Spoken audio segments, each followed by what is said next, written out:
अस्सलाम वालेकुम व्यूवर्स, मेरा नाम है वहाज हसन और आप जो चैनल देख रहे हैं वो है वहाज हसन स्टूडियो। अच्छा, लास्ट क्लास में हमने फॉर्म बना के देखा था, कुछ इस तरीके का मैंने आपको होमवर्क भी दिया था। इसमें कुछ एलिमेंट्स ऐसे होते हैं जो कॉमनली यूज़ होते रहते हैं, तो वो एलिमेंट्स हमने इसमें डाले थे।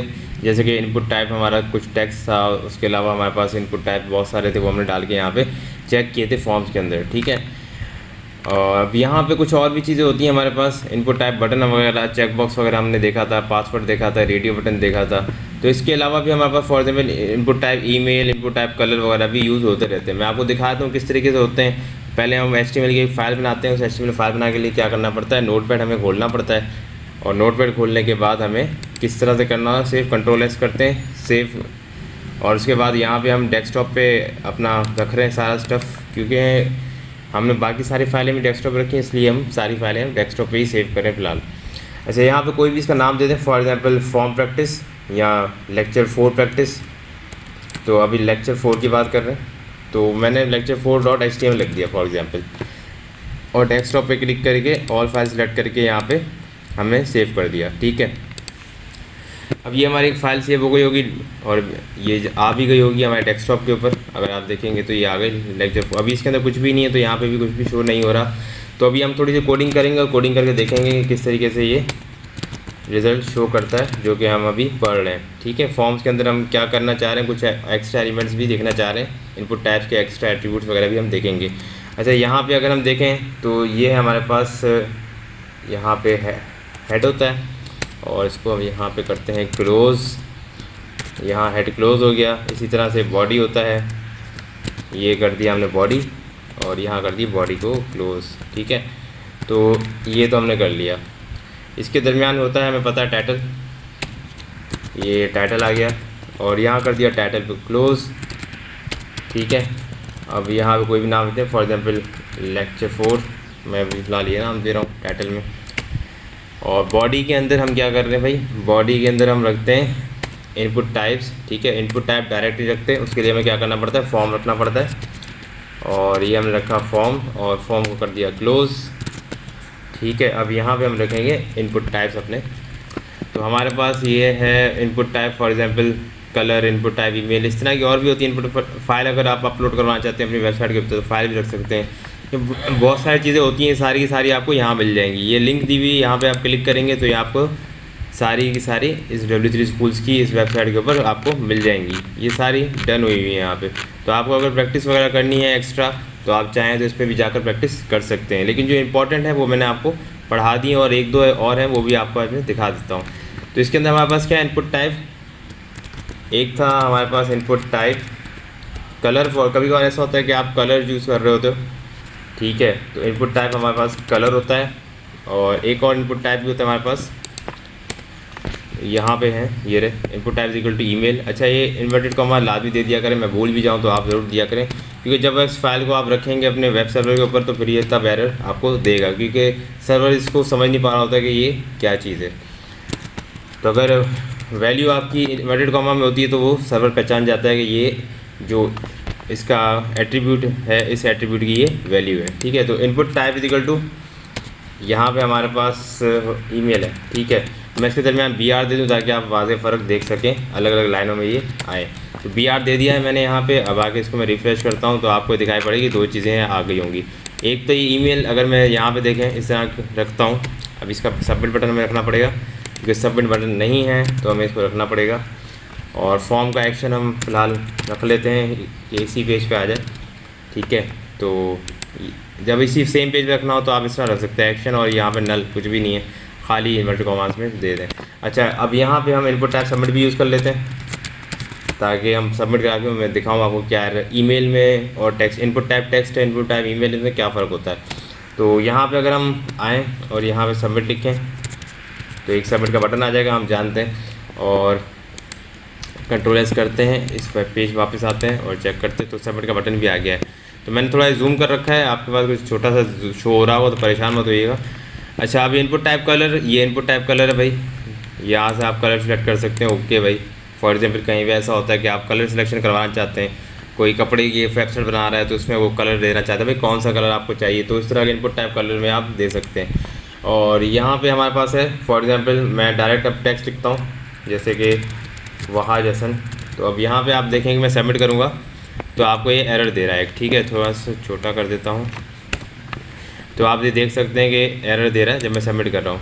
प्लीज़ इंक्लूड @ मतलब जो ईमेल एड्रेस लिखने का तरीका होता है उस तरीके से बोल रहा है, आप मुकम्मल ईमेल एड्रेस लिखें यहाँ पे। तो अगर फॉर एग्जाम्पल मेरी जो ईमेल एड्रेस है मैं वो यहाँ पे लिखूँ @gmail.com, ठीक है, वहाज हसन सुमरो @gmail.com, ठीक है। तो ये अगर मैं यहाँ पे लिखता हूँ और इसको सबमिट कराऊँगा तो देखें अब ये फॉर्म सबमिट हो चुका है। अभी इसमें एरर नहीं दिया। अभी ऐसा नहीं होगा कि आपने ईमेल लिखी, आपकी ईमेल पे कोई चीज़ आ गई या कुछ भी, इस पर हमने फ़िलहाल कोई भी और फंक्शन नहीं किया, हमने जस्ट इसको दिखाया है कि भाई इनपुट टाइप होती है। आप कोई सी भी दे सकते हैं, ज़रूरी नहीं है वो मौजूद हो। abc@gmail.com, ठीक है, ये भी आप देख सकते हैं। तो ये आगे आप जो लेक्चर्स होंगे आपके फॉर एग्जांपल PHP और जावास्क्रिप्ट वगैरह, उसमें फिर इसकी फंक्शनैलिटीज़ रखी जाती हैं कि अगर मैं ये रख रहा हूँ सबमिट कर रहा हूँ तो क्या होगा। डिफरेंट तरीके की इस तरह फंक्शनैलिटीज़ होती हैं। क्या मैं ये यूज़र से ले रहा हूँ इनपुट और इसकी ईमेल में सेव करना चाह रहा हूँ, क्या करना चाह रहा हूँ, इस पर कौन सा ऑपरेशन करना है, ये हम PHP और जावास्क्रिप्ट के अंदर करते हैं। फिलहाल हम HTML पढ़ रहे हैं तो बेसिक होती है HTML, उसके अंदर हम सिर्फ पढ़ते हैं कि एलिमेंट्स किस तरह से बनाए जाते हैं।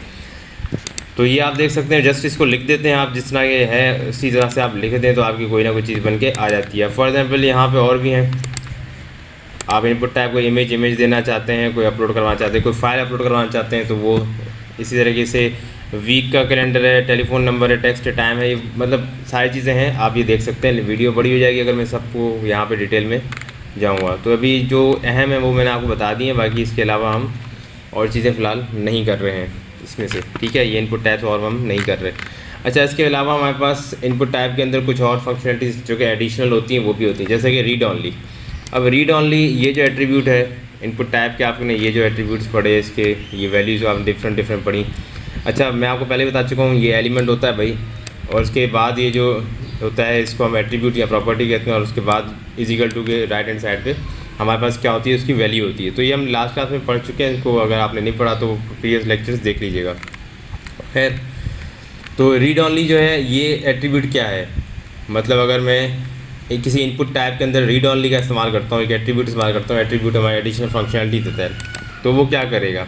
अब नाम से अंदाज़ा हो रहा है कि जैसे उसको रीड कर सकते हैं। ये कहाँ पे इस्तेमाल होता है, कैसे इस्तेमाल होता है, मैं आपको थोड़ी सी इसकी हिंट दे देता हूँ। आमतौर पर आप CNIC वगैरह होते हैं, आपके नेशनल आइडेंटिटी कार्ड नंबर होता है, या आपका फ़ोन नंबर टेलीफोन वगैरह देने के लिए होता है, भाई टेलीफोन का नंबर आपको इस तरीके से देना है। तो उसमें क्या करते हैं कि उसमें एक फील्ड बना देते हैं कि भाई आपका टेलीफोन नंबर इस तरह देना है। एक एग्जांपल दे देता हूँ मैं आपको, यहाँ मैं इसको मैं हटा देता हूँ और यहाँ पे मैं इस तरह दे देता हूँ भाई फॉर एग्जांपल CNIC पुट करना है ना। तो input type is equal to मैं लिख देता हूँ टेक्स्ट, और इसको मैं कर देता हूँ रीड ऑनली, ठीक है। इसको मैं ऐसा क्यों कर रहा हूँ, क्योंकि मैं नहीं चाहता कि इसके अंदर कोई बंदा लिखे इनपुट दे, ठीक है।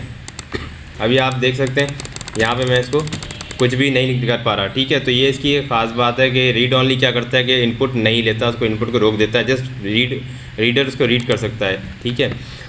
तो अभी हम आते हैं और चेक करते हैं कि भाई फॉर एग्जांपल हमें CNIC है, उसका पैटर्न बताना है लोगों को, भाई किस तरीके से CNIC, क्योंकि हमारे CNIC के अंदर डैशेज़ होती हैं, तो वो क्या डैशेज़ देनी है या नहीं देनी है, माइनस का जैसे साइन होता है वो आपको देना है या नहीं देना, डायरेक्ट लिखना है। तो जैसे NTS की वेबसाइट्स वगैरह होती हैं उसमें आपसे डायरेक्ट क्या मांगता है, आपका CNIC मांगता है, आपको पता नहीं होता है वो डैशेज़ के साथ देना है विदाउट डैशेज़ देना है, तो उसका कोई ना कोई पैटर्न बता दिया जाता है। तो उसी तरीके से यहाँ पर आप भी बता सकते हैं।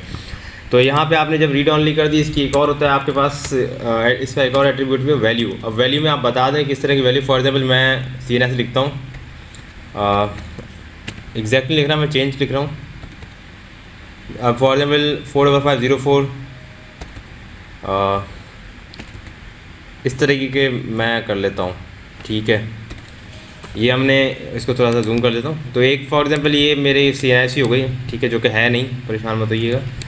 तो रैंडम मैंने CNIC लिख दी जो जहन में आई है, अब मैंने लिख दी, तो इससे क्या होगा, यहाँ पे CNIC आ रही है, इसमें कुछ कर नहीं पाऊँगा, डिलीट नहीं कर पाऊँगा, इस पर लिख नहीं पाऊँगा, कुछ कर नहीं पाऊँगा, लेकिन जस्ट एज अ हिंट आ गई। अब आप क्या करेंगे, तो अब आप इसमें लिख सकते हैं फॉलो दिस पैटर्न। आप ये पैटर्न फॉलो करें, जो रीडर या उस टाइम फॉर्म भरने वाला होगा वो इस पैटर्न को फॉलो लाजमी ही करेगा। तो यहाँ पर BR दे दें ताकि नेक्स्ट लाइन में आप उससे इनपुट मांग लें। तो अभी इनपुट टाइप टेक्स्ट ले लें आप इससे, वैसे इनपुट टाइप नंबर भी ले सकते हैं, ऐसी चीज़ों के लिए आप इनपुट टाइप नंबर ले लेते हैं। ठीक है। लेकिन फ़िलहाल हम क्योंकि टेक्स्ट पढ़ चुके हैं तो हम टेक्स्ट ले रहे हैं फ़िलहाल, इनपुट टाइप टेक्स्ट। और इसके बाद हम चेक करते हैं इसको रिफ्रेश करके। तो आप देखें भाई, फॉलो दिस पैटर्न, इस पैटर्न को फॉलो करना। अब आप जो अपना CNRC देना है, अब जो भी CNRC है फॉर एग्जांपल मुझे इस पैटर्न को फॉलो करके देना है, ठीक है। तो ये चीज़ जो है हमें इस चीज़ का फ़ायदा देती है। तो रीड ऑनली बहुत पर्पज़ और भी पर्पज़ हो सकते हैं, लेकिन जो मेरे अभी जहन में आया मैंने बता दिया आपको कि ये भी इसकी एक एप्लीकेशन होती है। तो रीड ऑनली क्या करता है, आपने क्या किया कि एट्रीब्यूट लिया, उस एट्रीब्यूट के साइड में या कहीं पे हमने लिख दिया भाई रीड ऑनली पे, ठीक है। अब ये ज़रूरी नहीं है यहाँ पे लिखा हो, ठीक है। आप परेशान होंगे सर आपने तो यहाँ लिख दिया है, तो भाई ये एट्रीब्यूट है, एट्रीब्यूट हम यूज़ कर सकते हैं। जैसे कि ये भी एक एट्रीब्यूट है, ये भी एक एट्रीब्यूट है, इनपुट टाइप के एट्रीब्यूट से सारे ये, ठीक है। तो रीड ऑनली आपने लिख दिया यहाँ पे, रीड ऑनली यहाँ पे आ चुका है। इसी तरीके से इनपुट टाइप टेक्स्ट है, यहाँ पे रीड ऑनली, अगर यहाँ रीड ऑनली लगा दूँ तो क्या होगा, इस पर हम इनपुट अपना नहीं दे सकेंगे, ठीक है। तो ये भी एक चीज़ होती है। और उसके अलावा हमारे पास आमतौर पर इस्तेमाल होने वाली चीज़ें वो होती है, उनमें से एक एट्रीब्यूट और होता है, वो है maximum length. Maximum length means कि फॉर एग्जाम्पल मैं चाहता हूँ भाई 10 करेक्टर लें। फॉर एग्जाम्पल CNRC में हमारे 13 करेक्टर होते हैं, 14 करेक्टर होते हैं, या जितने भी करेक्टर होते हैं, तो हम लिमिट करना चाहते हैं। या फॉर एग्जाम्पल फ़ोन नंबर है, 11 करेक्टर्स होते हैं हमारे उसके अंदर, जो 11 डिजिट्स होते हैं, उस 11 डिजिट्स के अंदर हम चाहते हैं कि भाई ये इससे ज़्यादा ले ही ना, ठीक है। फॉर एग्जाम्पल फ़ोन नंबर अपना लिख देता हूँ, तो आप देख सकते हैं यहाँ पे। तो अभी हमने क्या करना है, यहाँ पे इसके ये याद रखना है आपको, ये एट्रीब्यूट है मैक्स लेंथ, ठीक है। उसकी वैल्यू आप कुछ भी दे दें, ये 10 लिखिए, आप वैल्यू कोई भी दे सकते हैं, आपके हिसाब से ही होगा। लाजमी जब आप वेब पेज बनाएंगे तो उस हिसाब से आपको इनपुट रखनी पड़ेगी, ठीक है। अच्छा, input type equal to text, मैं इसको हटा देता हूँ और फ़ोन नंबर हम रख लेते हैं जस्ट यहाँ पे। तो इसके हम क्या करते हैं, मैं फॉर एग्जांपल ये नंबर के लिए रख रहा हूँ और इसमें क्या करना है, हमारे पास मैक्सिमम लेंथ लिखना है। मैक्सिमम लेंथ है हमारी कितनी, 11 डिजिट्स होती है, तो 11 डिजिट्स हम रख लेते हैं। तो ये हमारे पास आ गया है और इसके बाद हम इसको यूज़ करके चेक करते हैं कि काम कर रहा है नहीं कर रहा। मैं इसको कंट्रोल एस कर लूँ एक दफ़ा। और अच्छा, मैं भूल जाता हूँ भाई, आप लोग मत भूलिएगा, इन्वर्टेड कॉमा में रख लिया करें, इसको ज़्यादा अच्छा होता है ये। अच्छा, यहाँ पे इसको रिफ्रेश करते हैं और यहाँ पे देखते हैं हम 1 2 3 4 5 6 7 8 9 10 11 और आगे कोई भी इनपुट अब ये नहीं ले रहा। तो ये क्या हो गया भाई, हमने इसको रिस्ट्रिक्ट कर दिया कि इतने इनपुट लेने। फॉर एग्जाम्पल अपना कोई नंबर लिखना चाहता है तो वो लिख सकता है 0344234518 अब ये नंबर लिखना चाहता है, अब आगे कुछ लिखूँगा तो नहीं लिखेगा, तो उसको लिमिट करने के लिए आप ये कर सकते हैं, ठीक है। तो मैक्सिमम लेंथ क्या करता है भाई, जो input field will not accept more than the allowed number of character, जो आपने करेक्टर नंबर दे दिए इससे ज़्यादा वो नहीं उठाएगा, ठीक है। तो ये काम करता है। उसके बाद हमारे पास HTML फॉर्म्स। तो HTML फॉर्म्स जो है वो क्या है, HTML फॉर्म्स हमारे पास, सॉरी HTML फ्रेम्स। तो HTML फ्रेम्स हमारे पास क्या है, फ्रेम्स हमारे पुराने ज़माने में जो होता था HTML 4 या HTML 3 के अंदर, उसके अंदर क्या होता था कि फ्रेम्स होते थे ख़ास तरीके से, जहाँ पे बॉडी होती है उस बॉडी की टैग की जगह पे हम फ्रेम्स इस्तेमाल करते थे। और जैसे अपर फ्रेम है, लेफ़्ट फ्रेम है, राइट फ्रेम है, सेंट्रल मिड का फ्रेम है और फुटर का फ्रेम है। तो ये फ्रेम्स हम इस्तेमाल किया करते थे उस ज़माने में, थोड़ा मुश्किल होता था फ्रेम सेट बनाना, उसमें काम करना, ठीक है। तो इसी बारे में बता रहा है कि फ्रेम का टैग जो होता है वो क्यों इस्तेमाल किया जाता है। HTML frames are use to divide the web browser window, ठीक है। वेब ब्राउज़र की जो विंडो है उसको डिवाइड करता है into multiple section where each section can be loaded separately. अलग से ये चीज़ें लोड होती हैं, ठीक है। फॉर एग्जाम्पल अपर पार्ट होता है, लेफ्ट होता है, राइट होता है, इसके ऊपर आप कोई वीडियो भी देख सकते हैं। लेकिन ये पुराना तरीका हो चुका है क्योंकि HTML हम 5 पढ़ रहे हैं, HTML 4 नहीं पढ़ रहे। और इसके साथ साथ मुझे एक और चीज़ भी याद है कि कुछ लोग क्या कर रहे हैं कि उसके अंदर BG कलर इस्तेमाल करें बॉडी के अंदर। जो BG कलर का हम इस्तेमाल कर रहे हैं, दरअसल यहाँ बच्चे जो इस्तेमाल कर रहे हैं इनको नहीं करना चाहिए क्योंकि हम HTML 5 पढ़ रहे हैं, ठीक है। तो कोशिश करें BG कलर ना इस्तेमाल करें, HTML 4 का एट्रीब्यूट है वो, ठीक है, तो उसको इस्तेमाल ना ही करें। अच्छा, तो अभी हम आते हैं फ्रेम सेट पे। तो जो फ्रेम सेट होता है ये भी हमारा HTML 4 तक था, HTML 5 में ये ख़त्म हो गया, इसकी जगह पे आई फ्रेम्स आ गए थे। तो इसकी अगर हम बात करें तो ये क्या करता था, पेजेस को डिवाइड कर लेता था डिफरेंट पार्ट्स के अंदर। तो आप frame set tag is the collection of frames in the browser window, ठीक है। ये ब्राउज़र विंडो के अंदर जो होता है उसके अंदर फ्रेम बन जाते थे। फॉर एग्जाम्पल लेफ्ट पार्ट अलग बन जाता, राइट पार्ट अलग। तो बॉडी का टैग इस्तेमाल नहीं करते, उसके हम फ्रेम सेट इस्तेमाल करते थे। क्यों इस्तेमाल करते थे, ताकि हमारे पास फ्रेम्स बन जाएँ और अलग अलग फ्रेम्स में फॉर एग्जाम्पल लेफ्ट साइड में अलग चीज़ें रखना चाहता हूँ, राइट साइड में अलग चीज़ें रखना चाहता हूँ, तो अलग अलग चीज़ें रखने के लिए काम आता था। अच्छा, अब यही बता रहा है कि अगर बॉडी टैग इसमें इस्तेमाल नहीं किया करते थे, use frame set tag in the HTML to use frames in the web browser. तो इसके ऊपर आपको वीडियो देख लीजिएगा क्योंकि अब ये डेप्रिकेटेड हो चुका है, अब इसको इस्तेमाल नहीं किया जाता, तो मैं इसको नहीं पढ़ा रहा। जस्ट आपके इन्फॉर्मेशन के लिए कि फ्रेम्स और आई फ्रेम्स में फ़र्क होता है। क्योंकि हम जो टॉपिक पढ़ने वाले हैं HTML5 का वो है आई फ्रेम्स, ठीक है। तो हो सकता है आपसे कोई पूछे फ्रेम्स क्या होते हैं, तो आपको पता होना चाहिए पेजेस को डिवाइड करने का एक तरीक़ेकार है, जिसके अंदर हम हेडर अलग देते हैं, फूटर अलग देते हैं, लेफ़्ट और राइट और मिडल में सेक्शन रखते हैं। तो डिफरेंट सेक्शन रखने पड़ते हैं और उसको फिर संभालना पड़ता है, तो काफ़ी मुश्किल था। उसके आसान तरीका CSS ने और HTML वालों ने क्या कर दिया, HTML5 में उन्होंने कह दिया कि भाई आप आई फ्रेम्स इस्तेमाल करें। आई फ्रेम्स क्या होता है, आप जहाँ रखना चाहें, टॉप में, बॉटम में, लेफ्ट में, राइट में, जहाँ रखना चाहते हैं आपके पास सहूलत होती है। जिस तरह इमेज को हाइट विड्थ देते हैं उसको भी हम हाइट विड्थ दे के रख सकते हैं। तो हम जो पढ़ेंगे ना वो आई फ्रेम्स पढ़ेंगे। तो आप हो सकता है कहीं कन्फ्यूज हो जाए कि HTML फ्रेम्स क्या होते हैं। HTML फ्रेम्स जो होते हैं वो दरअसल अभी जो बात कर रहे हैं, अगर HTML5 आप पढ़ रहे हैं जो कि अभी पढ़ रहे हैं, तो उसमें हम आई फ्रेम्स की बात कर रहे हैं, ठीक है। तो आई फ्रेम्स की बात चल रही है यहाँ पे HTML फ्रेम्स में। तो HTML फ्रेम आई फ्रेम्स क्या होते हैं या HTML फ्रेम्स क्या होते हैं अभी HTML5 के अंदर। And HTML I frame is defined with the I frame, इस तरह का एक टैग होता है वो हम इस्तेमाल कर रहे होते हैं, ठीक है। इसके अंदर दूसरा एट्रीब्यूट क्या होता है, SRC एट्रीब्यूट होता है, ठीक है। इसके अंदर कोई ना कोई URL होती है, वेबसाइट फॉर एग्जाम्पल उसकी URL होगी of the inline frame page, ठीक है। इनलाइन क्या कहते हैं, जो सेम लाइन के ऊपर हो उसको कहते हैं इनलाइन। अब जो हमारा फ्रेम बना रहे हैं उसके इनलाइन मतलब उसी लाइन पे जहाँ पे आप ये SRC लिख रहे हैं वहाँ पे एक URL दे देते हैं, ठीक है। तो ये वही एग्जांपल दे रहा है कि मतलब एट्रीब्यूट इज इक्वल टू के बाद आप वैल्यू देते हैं, तो वही बात बता रहा है ये थोड़े इन लफ्ज़ों में, ठीक है।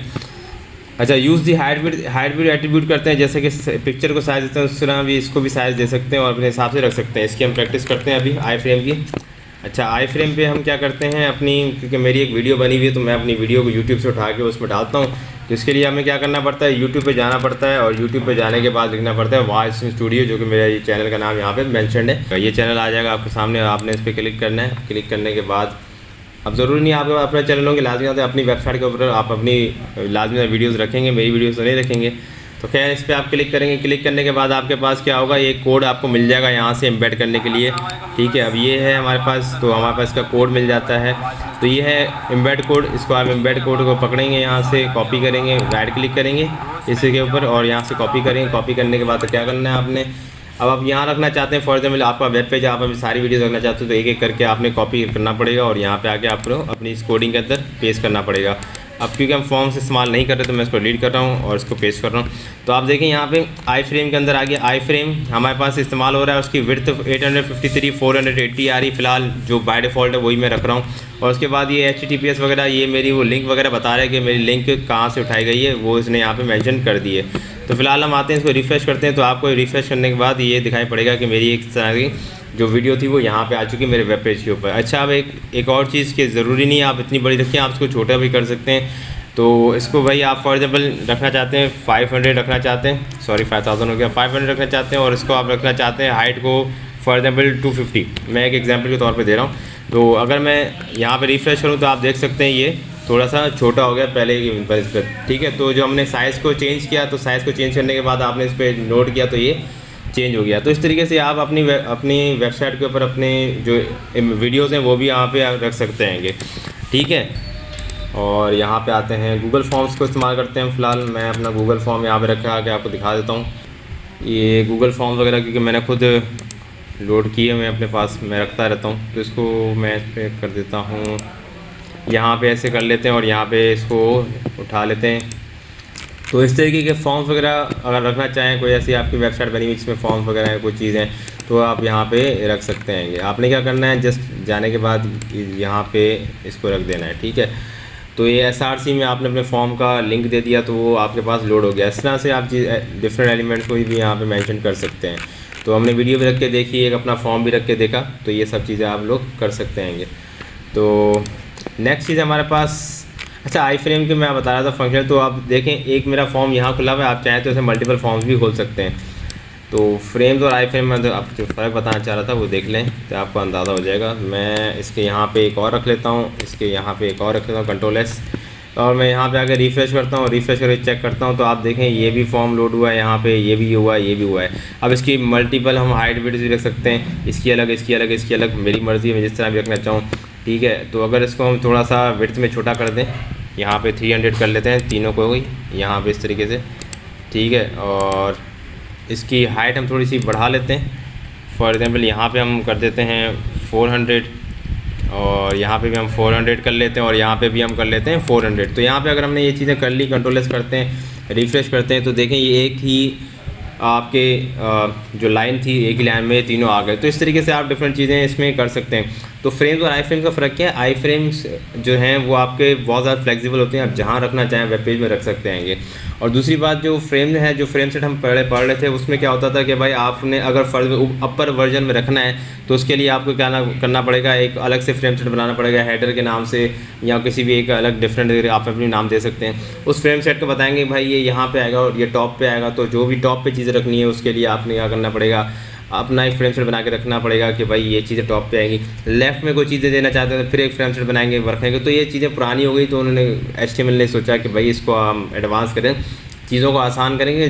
बंदे को अगर कहीं भी रखना है टॉप पे बॉटम में, तो उसको भाई ज़रूरत ना पड़े वो फूटर लिखे, इसको मेंशन करे कि भाई कहाँ पे आएगी, जस्ट वो जहाँ रखना चाहे वो रख सकता है। तो ये ज़्यादा आसान तरीके का था, तो उन्होंने फ्रेम सेट को ख़त्म किया, उसके बाद आई फ्रेम्स दे दिए यहाँ पे।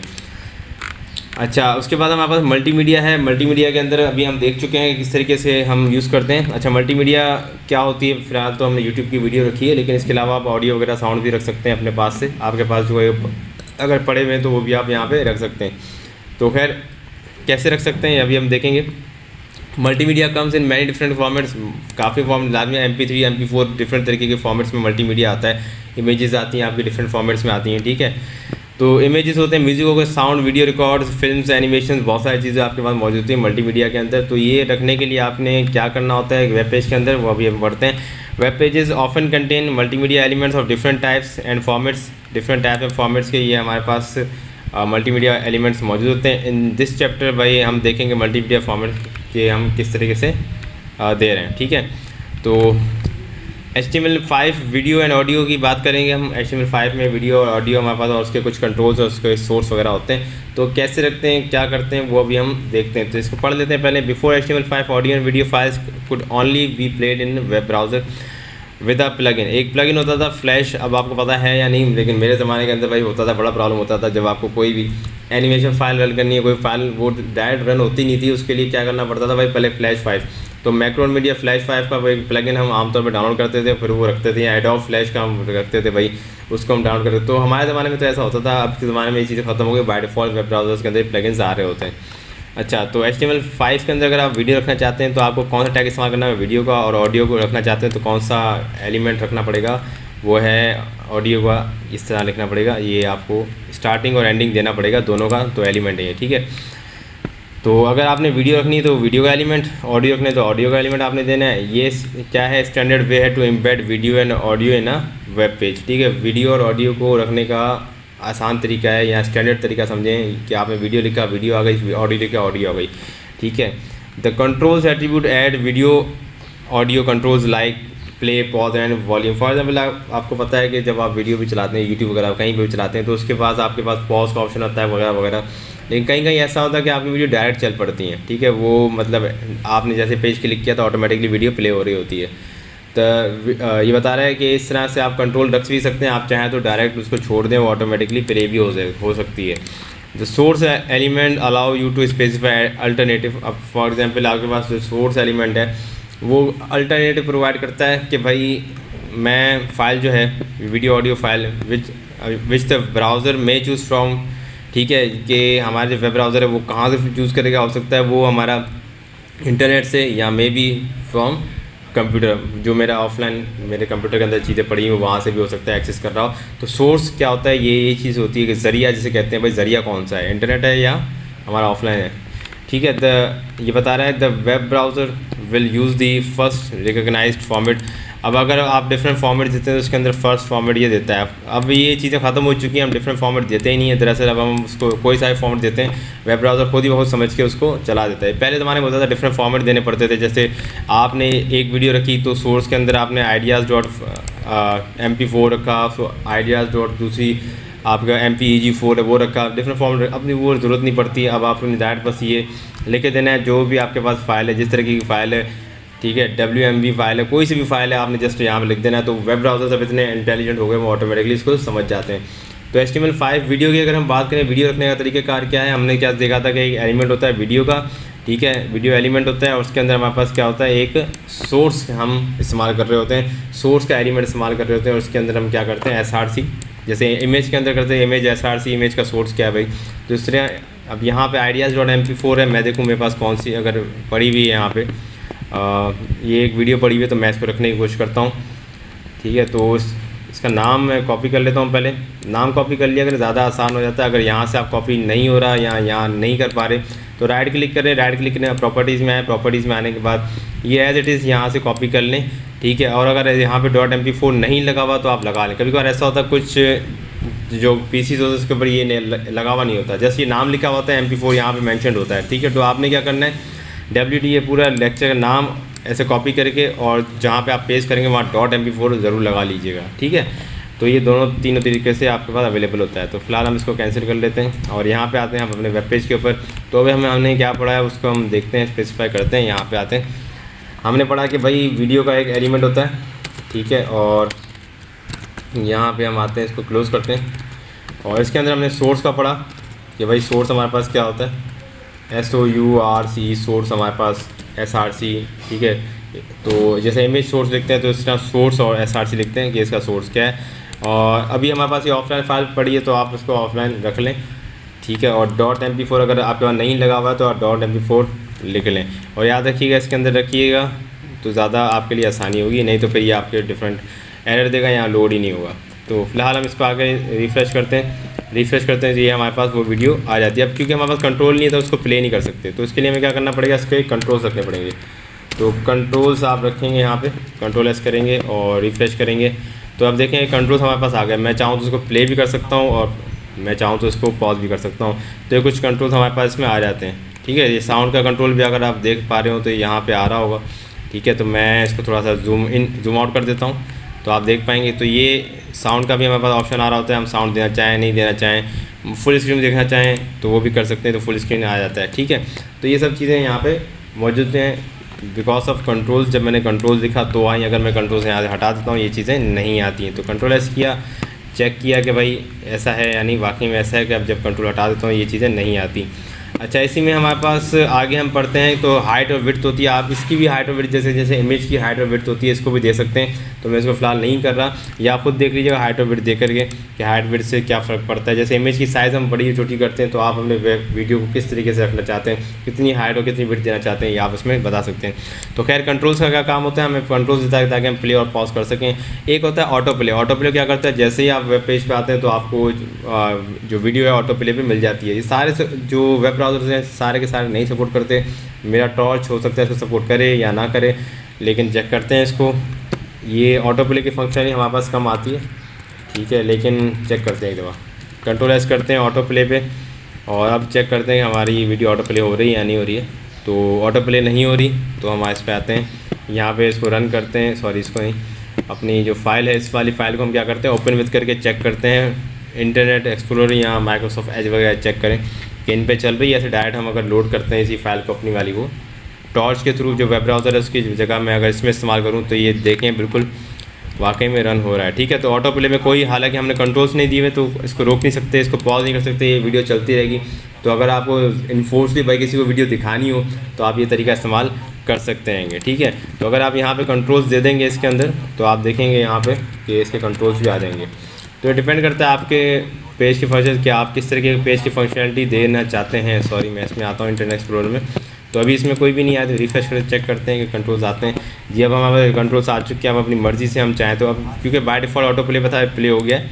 ठीक है, अगर आप रोकना चाहें तो रोक सकते हैं। अगर मैं इसकी फंक्शनलिटी हटा दूँ ये कंट्रोल्स की तो बंदा रोक नहीं सकता, उसको कोई वीडियो देखनी ही पड़ेगी। ठीक है, तो ये आपकी मर्ज़ी, आप तो ज़ोरी ज़बरदस्ती अपने वेबसाइट पर वीडियो दिखाना चाहते हैं या नहीं, तो ये आपके ऊपर डिपेंड करता है। ठीक है, तो यहाँ पे हम आते हैं और सॉरी यहाँ पे इंटरनेट एक्सप्लोरर पे और यहाँ पे चेक करते हैं तो हमारे पास चला। मैं इंटरनेट एक्सप्लोरर पे क्यों भाई ये काम कर रहा हूँ, इंटरनेट एक्सप्लोरर पे इसलिए ये काम कर रहा हूँ क्योंकि मेरा ये वेब ब्राउज़र उसको सपोर्ट नहीं कर रहा टॉर्च का। तो हो सकता है कुछ वेब ब्राउज़र होते हैं जो सपोर्ट करते हैं, कुछ एलिमेंट ऐसे हैं जो कि वेब ब्राउज़र सपोर्ट नहीं करते। ठीक है, जिसमें एक एलिमेंट हमने अभी ये देखा, तो मेरा टॉर्च वेब ब्राउज़र उसको सपोर्ट नहीं कर रहा, लेकिन आप देख सकते हैं कि इंटरनेट एक्सप्लोरर इसको सपोर्ट कर रहा है। तो हर फंक्शनलिटी हो सकता है हर वेब ब्राउज़र ना सपोर्ट करे। अच्छा, HTML5 जो है इसमें ऑडियो का अगर आप देखें, ऑडियो जैसे वीडियो रखा था इसलिए ऑडियो रखने के लिए भी यही चीज़ होती है, आपका ऑडियो सिर्फ लिखना पड़ता है आपने, बाकी तरीक़ेकार सेम है। अब ये वो तरीका जो बता रहा था आपको, वही अगर आपकी फ़ाइल OGG में है, MPG में है, .mp3 में हो, तो ये टाइप वगैरह आप उसमें मेंशन कर देते हैं। लेकिन आजकल ये टाइप देने की ज़रूरत मैं बताया नहीं होती, जस्ट आप ये इतना लिख लें, इट्स ओके। टाइप खुद ही हमारा वेब ब्राउज़र समझ जाता है क्योंकि उसमें इस तरह के प्लगइन्स बाय डिफ़ॉल्ट लगे हुए आ रहे होते हैं, ठीक है। तो फिलहाल इसको रिफ़्रेश करते हैं और यहाँ पे आते हैं, बल्कि अब हम इसको ख़त्म ही करेंगे क्योंकि हम इसकी जगह पे क्या करने वाले हैं, ऑडियो करने वाले हैं।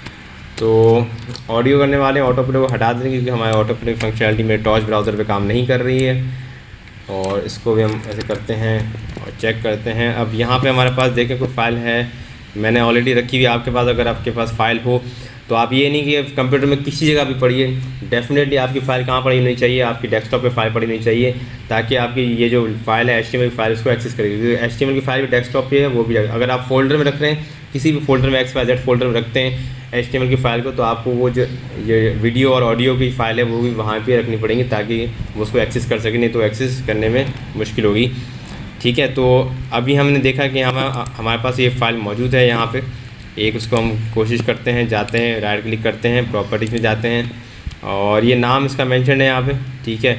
और नाम के साथ ये है नाम इसका मेंशन आ गया होगा ज़ाहिर आपको। अब हो सकता है इधर MP3 मैंने बताया आपको कभी लिखा होता, कभी नहीं लिखा होता। अगर नहीं लिखा होता तो आपने खुद जाके लिख लेना है ये। तो मैं इसको फ़िलहाल मेरे पास लिखा हुआ है तो मैं इसको Ctrl+V करता हूँ, Ctrl+S करता हूँ, तो MP3 हम देखते हैं हमारे पास रन होता है या नहीं होता। आते हैं, रिफ़्रेश करते हैं तो हमारे पास ये MP3 यहाँ पे शो हो जाएगा, हुआ या नहीं हुआ। .mp3 एक मिनट इसको चेक करना होगा वंस अगेन। तो MP3 हाँ ठीक है। तो अब हम आते हैं, एक सेकंड मैं इसको ज़रा चेक करूं कि कंट्रोल की वजह से शायद ये हमें ज़ाहिर नहीं आ रहा, ठीक है। तो कंट्रोल्स हमने लिखा और यहाँ पे आके अब हम चेक करते हैं तो हमारे पास आ चुका है, ठीक है। अब क्योंकि वो कंट्रोल थे ही नहीं तो वो नज़र ही नहीं आ रहा था, आ तो चुका था लेकिन बिकॉज ऑफ जैसे टेबल का बॉर्डर नहीं देते तो वो नज़र नहीं आता, तो आ तो जाता है लेकिन नज़र नहीं आता। तो इसका अगर इस कंट्रोल ना दें तो ये नज़र नहीं आता है, ठीक है। तो अब आप इसको चला भी सकते हैं, अपने इस जो भी आपने MP3 रखा है इसको चला भी सकते हैं, आपकी मर्ज़ी, और ना भी चलाएँ तो आपकी मर्ज़ी, आपका MP3 भाई, सुने ना सुने। यूट्यूब वीडियोस कैसे रखते हैं मैंने आपको बता दिया है कि इसका रखने का तरीका क्या होता है। यूट्यूब वीडियो पे जाएं, राइट क्लिक करें, उसमें कॉपी इम्बेड कोड करें, कॉपी इम्बेड कोड करने के बाद अपने HTML एलिमेंट में जाके डाल दें उसको, तो आ जाता है, ठीक है। तो ज़्यादातर हम आई फ्रेम्स के अंदर यूज़ करते हैं, बाय डिफ़ॉल्ट वो आई फ्रेम के अंदर आ रहा होता है। तो इस तरीके से वो अभी एक हमने चीज़ देखी थी कि वो आ रही होती है आई फ्रेम के अंदर हाइट और विड्थ के साथ। तो इस तरह URL आती है, तो यही वो चीज़ ही बता रहा है कि यूट्यूब वीडियो HTML कैसे डाल सकते हैं। अच्छा, अब हमने एक चीज़ छोड़ी थी जो था हमारे लिस्ट, ऑर्डर लिस्ट और अनऑर्डर लिस्ट। अब इन ऑर्डर लिस्ट और अनऑर्डर लिस्ट को आज हमने करना है। तो ये किस तरीके से करना है ऑर्डर लिस्ट को अनऑर्डर लिस्ट को, ये डायरेक्ट आप नहीं कर सकते क्योंकि आपने पढ़ा नहीं है। तो अभी मैं इसको करके दिखाता हूँ आपको, ठीक है। तो ये टास्क नहीं करके दिखाऊंगा, डेफिनेटली मैं इसके मिलता जुलता कोई टास्क दूसरा करके दिखाऊंगा। हाफिज़।